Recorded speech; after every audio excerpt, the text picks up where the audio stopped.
Hey guys, it's Greg from the Cutting Mechanics, and this is going to be the first in a series of videos that's going to cover dry cutting and how it can benefit your own cutting. This is also one in a series of tutorials that the Cutting Mechanics channel is going to be releasing. Eric has already released a really great one on cutting paper and kind of, the benefits of cutting paper. And I believe that's going to be a series for him for cutting indoors. And Jake is going to be releasing one, he already did, for his draw cutting, and that again is also a very excellent video, and both of those are just a wealth of knowledge.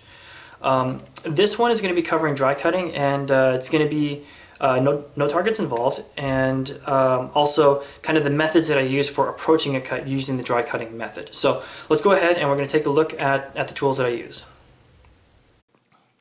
Okay, I put the tools that I use in order.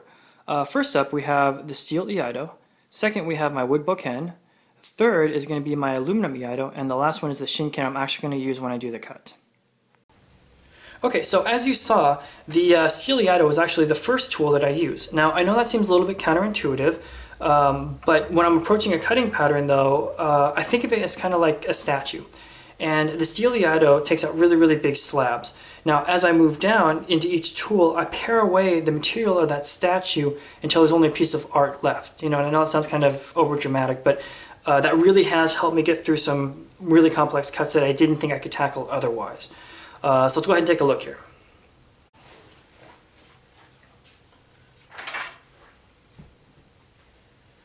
When you're looking at the cut, the lines are the most important thing. And if you're a backyard cutter like myself, then the question that I ask myself is, how do I make my body reach those lines? How do I keep the sword? Because I have to move my body around the sword in a way, because the sword only has a finite path that I can follow. It has to be a horizontal line, and it has to be at a certain height. So if that's the case, I have to figure out how to make my body do it as efficiently as possible. So that's why I start off with the steel Iaido, because I want some weight and I want to have the bohee here so I can figure out where that line is first. I don't want to start drilling this cut over and over again with the bokken if my line is off. I need to really have it ingrained in my head, otherwise I may lose it when the time comes to pull the cut. So I start off with the first one, and really just listen to where your body is. Loosen up and become as sensitive as you can to the sword as well. Figure out where that acceleration point is, because you're going to need that later on when you're training the cut. And figure out where that line works best, and really listen to your body. And then once you get that first one down, figure out where the second one is. Is it down here? Nope, I can't get touchy on that one.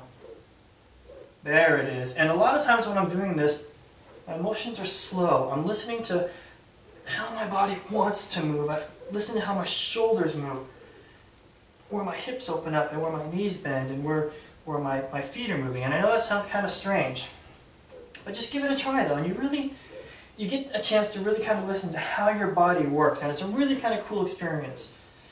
Okay, so